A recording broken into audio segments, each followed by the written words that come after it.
Hello, ladies and gentlemen. This is Mystic Scrying medium Christelle Martinette with a scrying session for you for the post-eclipse period, because I've got a lot of people writing to me and just telling me that of their disorientation or recounting their stories of how difficult it is this period for them, you know. And they asked if, in case, you know, if I had planned on writing or scrying and a reading for this period. And so here it is. And this is the scrying session that I wanted to put out. But I'm doing this on the 26th of August. And the 26th of August is also Women's Equality Day in the United States. The U.S. Congress passed the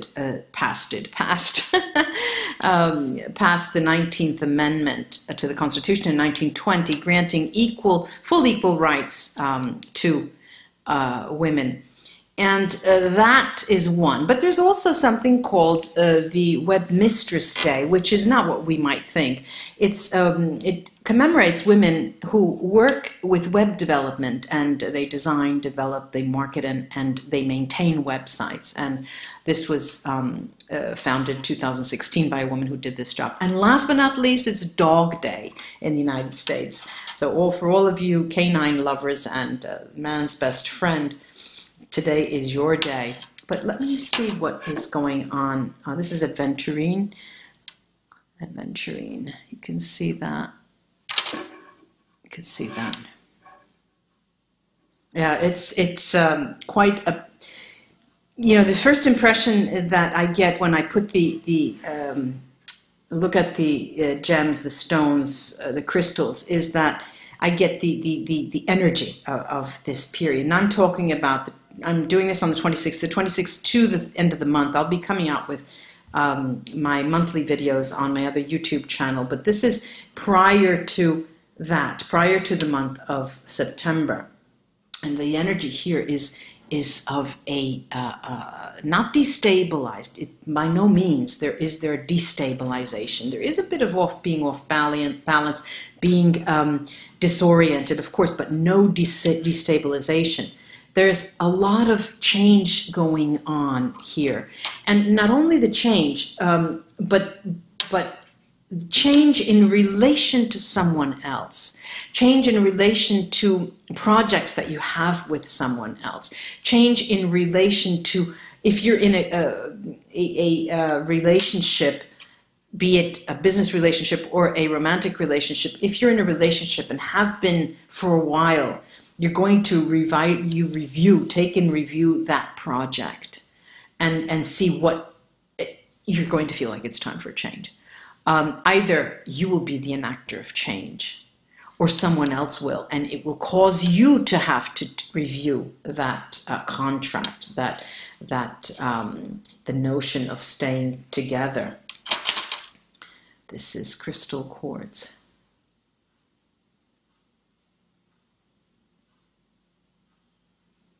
It's not going to be as trying as, you know, like I said, there's no complete disorientation. No, it is a period in review. Decisions to make. A lot of the decisions are being forced upon you, but in a positive light. I'm seeing that it is a positive forcing upon you. It's causing you to take something in review that you would not otherwise do.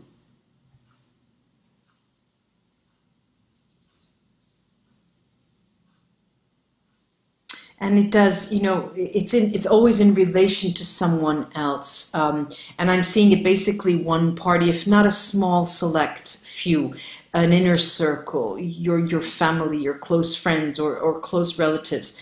And it's in relation to them. You know, I've had enough of being with this group, or it's time for me to spend more time alone, or I need to gather my thoughts and remember who I am, because I'm losing my characteristic, I'm losing my personality in this. You know, you're going to ask these questions and you're going to think about these things in this period. And trying to think of a change. You know, you are evaluating the possibility, this is Moonstone, evaluating the possibility of a complete change. Now, when I say complete, that is relative, of course. The notion of complete change is relative. And I'm seeing that for most, well over 60, into the 70% of us, complete change is translates into small steps, one after another, and then they shift. Then you feel an overall shift. But for others, and I'll be included in that, when you talk of a complete change, something like going cold turkey. It's time. Today I'm going to never go down that road again. Today I'm never going to see that person again. Today I'm going to, a radical change. And the way you enact change is it's a very highly personal thing. But there's no, what's interesting about this time, this post-eclipse time, is that the eclipses have left us somewhat feeling, something's not right. We need to enact. I need to do something. I need to take some steps. I feel compelled to act. A certain amount of agency is being called into question. But it's not. It's not a negative sensation. It is because when we enact change, when we are about, or even when we just consider change, oftentimes it puts us in a place of unease, because change is often not met with open arms for most of us.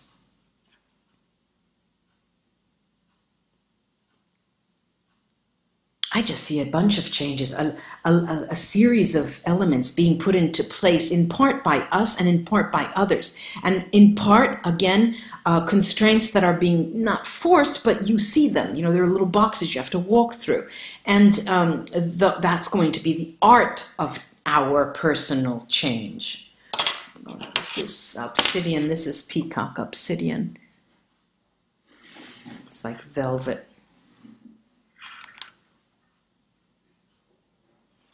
I would like to say it would be smooth sailing this period. I would like to say this is a moment of smooth sailing. And for the most part, it will be. This is what I'm saying. However, when push comes to shove and you have to take certain decisions because, your lease is up, your something happens and it puts you with your back to the wall, you're compelled to make a decision. And those where it's now or never type decisions are going to affect us the most, are going to affect us in terms of how we react the most. But all in all, I see that we're holding the knife by its handle, We're holding the knife. We are the doer. We are the one who takes action. We're the agents of change for the most part. Of course, there are those constraints I just spoke of. And you do have this period seems to, how can I say, on the outside, all right, it doesn't seem that very much is, churning inside. But what is occurring is the groundwork for many of us, lifelong, extended changes, serious changes. Leaving home changes, changing partner changes, quitting your job changes, laying the groundwork. What is going to be thought about now will be the basis for lifelong changes. Let me take, this is Aquamarine, beautiful. Aquamarine is beautiful, beautiful, beautiful. And you are very, very, we are very, very clear in our objective.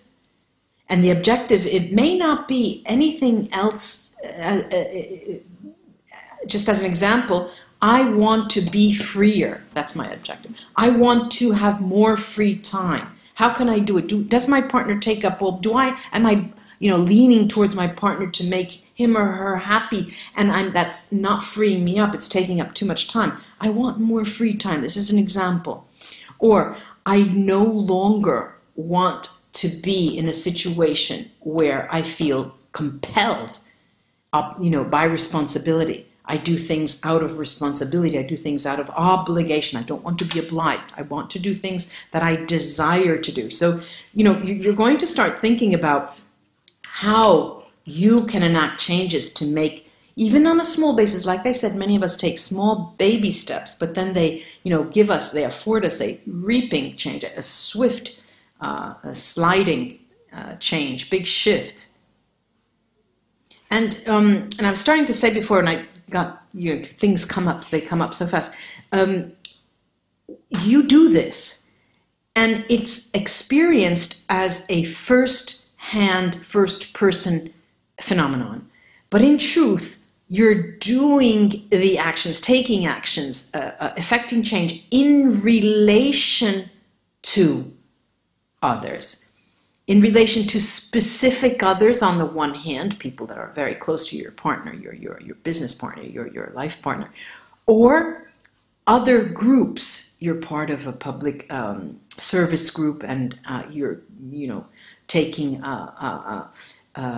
actions in relation to the vision and the mission of that group, and it is reflected in how other groups react to these actions. So there's always a component of the social on a one-to-one and on an extended basis, the reactions to the change that you will enact. I'm just going to take, this is jade.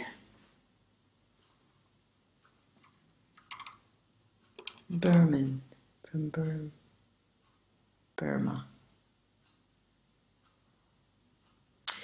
What I don't see, and what is absent, like I said before, is this disorientation, no anxiety, you know, because I remember in recent readings, it may have been in readings in between the two eclipses, there was a lot of anxiety. Here I don't see the anxiety. It was played out probably before. But what I see here is something cool, you know, cool. Even long, as I said, long term, but even, you know, the decisions being made, but you're not really that keen on, you don't necessarily want fast-paced changes. You're thinking along more seamless change. It's very interesting to see, because with this fast-paced world that we live in, it's always, you know, we always feel so compelled to act, and we lose ourselves in our free time to the surrounding, what surrounds us, rather than what is important to us, you know.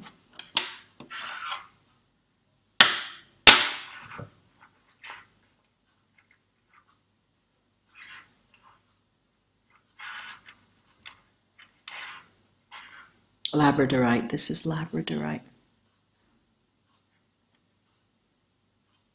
Also, there is this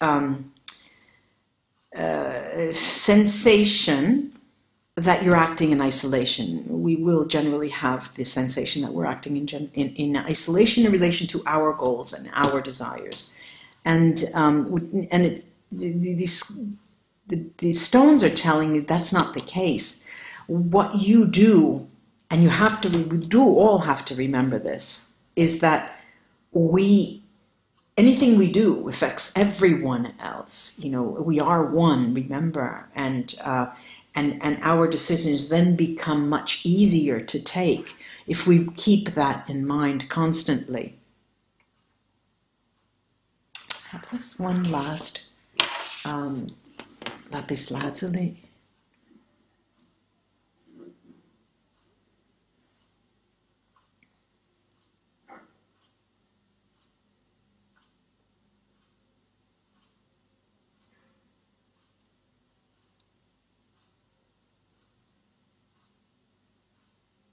There's also something interesting here. Weight, the notion of weight, the construct of weight is very variable now. Weight in terms of our third dimensional weight, our body, you know, and in terms of how heavy, in inverted commas, our ideas are and how deep and profound they are. What I'm seeing here is that there is a veil seeming to be lifted, seemingly being lifted. And the veil gives us, it's one shade, it's one layer that helps us see more clearly, but also it does move away weight. It pulls away some of the weight. And as we continue, you know, the 26th, 27th, 31st, as we move into September, we're shedding. We're shedding skins. We're shedding things. We're trying to enact this type of development, this shedding of skins, in a way that will make it bloodless, you know, make it painless for us. And we do, you know, we enact change to a degree that makes it possible for us to just slide into a new role, slide into a new context, slide into a new home, a new partner, and you know, and it's really the change that we enact in ourselves, and that's what the scrying is telling me. The changes that we enact on ourselves that help us then enact change in those around us. Ladies and gentlemen, I hope this post-eclipse scrying session was of help to you. And I'd like to just thank all of those who have submitted their stories contextualized in the Renaissance for the past life regression contest, because there are so many. And I promise that by the first week of September, I'll be back with the winner, and I'll be reading that publicly and as doing a reading at the same time. Thank you so much for joining me, and welcome all new subscribers, and a big shout out to my older subscribers. Bye bye till we spread again, till we scry again.